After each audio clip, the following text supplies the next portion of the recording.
हमारी चैनल को जरूर सब्सक्राइब करें, बेल आइकॉन को दबाइए ताकि आने वाली नई वीडियोस आप सबसे पहले देख सकें। श्री राम का हूं भक्त मैं, रुद्र का अवतार हूं, अंजनी का लाल हूं मैं, दुर्जनों का काल हूं, साधु जन के साथ हूं मैं, निर्बलों की आस हूं, सद्गुणों का मान हूं मैं, हाँ मैं हनुमान हूं। मेरा नाम ऐश्वर्या व्यास है और मेरी उम्र 26 साल है और मैं मुंबई की रहने वाली हूँ। बचपन से ही मैं काफ़ी स्पिरिचुअल यानी आध्यात्मिक हूँ। मैं भगवान गणेश जी की भक्त हूँ और हमारे घर में 11 दिन के गणेश जी भी आते हैं। हर एक का सपना होता है कि फॉरेन जाकर काम करें, अपने सपने पूरे करें, लेकिन सबके नसीब में वो नहीं होता। लेकिन मुझे प्रभु की कृपा से वो मौका मिला। भगवान गणेश जी के आशीर्वाद से मुझे 2019 में क्रूज शिप में जॉब मिली।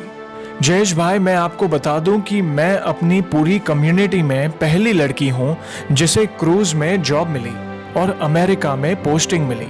मेरी ज्वाइनिंग 14 जुलाई 2019 को गैल्वेस्टन यूएसए में थी।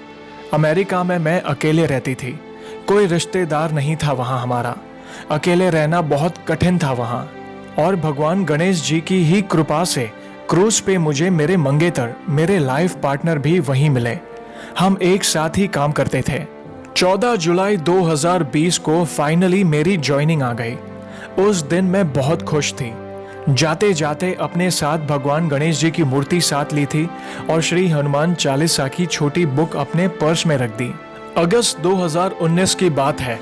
वेदर कंडीशन सही नहीं था तो हमारी शिप के काफ़ी पोर्ट्स कैंसिल हो गए थे। तो नासाओ बहामास में हमारी शिप ने रात रुकने का निश्चय किया। ऐसा कभी कभार ही होता है। उसी रात को मेरे मंगेतर के साथ बाहर जाने का प्लान बना और तैयार होके करीब रात के 9 बजे हम बाहर गए। मैं नॉर्मली मेरे बाल खुले ही रखती हूँ और मुझे याद है मैंने वो रात 2 परफ्यूम मिक्स करके लगाए थे। हम रात के करीब 2 बजे तक बाहर ही थे। वैसे तो बहुत से क्रू मेंबर भी बाहर गए थे, पर मैं और मेरे मंगेतर शिप के पास ही घूम रहे थे। उसके बाद कई दिन तो सब सही चला।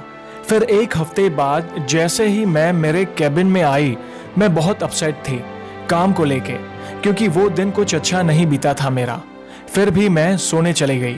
मैं वॉल की तरफ मुंह करके सो रही थी। मुझे याद है कि जैसे ही मैं सोने गई तो मुझे ऐसा महसूस हुआ कि मेरे बेड पे कोई चढ़ा है, जैसे कोई हलचल सी हुई हो मेरे बेड पे। जैसे ही मैंने पीछे मुड़कर देखा तो कोई भी नहीं था। लाइट्स ऑफ थी, पर मैंने इस चीज पे ज्यादा ध्यान नहीं दिया और मैं सो गई। ये किस्सा होने के ठीक 3 दिन बाद मैं जब काम खत्म करके कैबिन में आई और जब सोने की तैयारी कर रही थी, तभी अचानक अजीब सी ठंड लगने लगी मुझे नहीं पता क्यों। जो कुछ भी हो रहा था बहुत ही अजीब था, जैसे मानो किसी ने मुझे बर्फीले मौसम में छोड़ दिया हो। ठंड बस बढ़ती ही जा रही थी और मुझे बहुत वीकनेस जैसा फील होने लगा था। फिर मैं जैसे तैसे सोने चली गई। उस रात को भी अचानक मुझे ऐसा महसूस हुआ कि मेरे बेड पे कोई चढ़ा, और जैसे ही मैंने देखने की कोशिश की तो मुझे अपने ऊपर काले बुरखे में कोई दिखा। जैसे कोई औरत पूरे काले बुरखे में थी और उसकी सिर्फ आंखें दिख रही थी। उसने मेरा मुंह पकड़ा और जोर से पीछे की तरफ धकेल दिया। उसके हाथ का फोर्स इतना ज्यादा था कि मैं खुद को बचा ही नहीं पा रही थी। मुझे नहीं पता कि वो क्या था, पर मैंने जो फोर्स मेरे ऊपर महसूस किया उसका अंदाजा भी नहीं लगा सकता कोई। मैंने कभी सोचा नहीं था कि ऐसा कुछ मेरे साथ हो सकता है। फिर मैंने उठने की कोशिश की। एक बहुत ही अजीब सी आवाज सुनाई दे रही थी, जैसे कोई आदमी की हो। बहुत ही डरावनी थी वो आवाज, जैसे कि वो बहुत ही गुस्से में हो, जैसे कुत्ते गुर्राते हैं वैसी आवाज। मैंने चिल्लाने की बहुत कोशिश की, पर मुझे पता था कि मेरी आवाज कोई सुन नहीं पा रहा था। और फिर जब मुझे ये फील हुआ कि मैं कुछ भी नहीं कर पा रही हूँ, तब मुझे एक ही बात याद आई कि अगर कोई भूत प्रेत आपको दिखे या परेशान करे तो श्री हनुमान चालीसा पढ़ना शुरू कर दो। मैंने तुरंत मन में ही श्री हनुमान चालीसा बोलना शुरू कर दिया और आपको बता दूं कि जैसे ही मैंने श्री हनुमान चालीसा पढ़ना शुरू किया ही था कि उस बुरखे वाली औरत ने जैसे मेरा फेस दबा रखा था, जोर से झटके के साथ छोड़ दिया। लेकिन उसके बाद मेरी पूरी बॉडी पे इतना पसीना हो गया था कि मैं हाफते हाफते उठी। मैं जब उठी तो सोचा कि क्या ये सच में मेरे साथ हो रहा था। मैं आज भी वो रात भूल नहीं सकती। मेरी गलती हो गई थी कि उस दिन रात के समय समंदर के किनारे बाल खुले करके और परफ्यूम लगा के बाहर निकल गई थी। उस रात के बाद मैं हर दिन श्री हनुमान चालीसा का पाठ करने लगी और श्री हनुमान चालीसा की वो छोटी बुक जो मैं अपने साथ लाई थी उसे अपने तकिए के नीचे रख के सोती हूँ। मुझे नहीं पता कि कैसे इन सब के बाद मैं श्री हनुमान जी को थैंक यू बोलूं, क्योंकि मुझे पता है कि वो जो भी था बहुत ही डरावना था। शायद उस रात मेरी जान भी जा सकती थी। अब हर दिन मैं श्री हनुमान चालीसा का पाठ करती हूँ और मेरा श्री हनुमान जी के प्रति विश्वास और ज्यादा बढ़ गया है।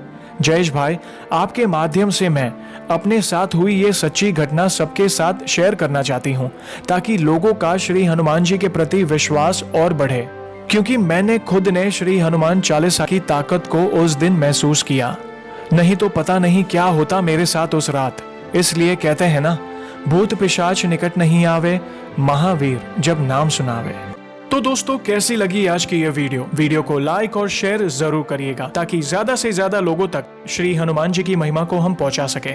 और जल्द ही हम ऐसे ही इंटरेस्टिंग वीडियोस के साथ वापस लौटेंगे। तब तक जय श्री राम, जय हनुमान।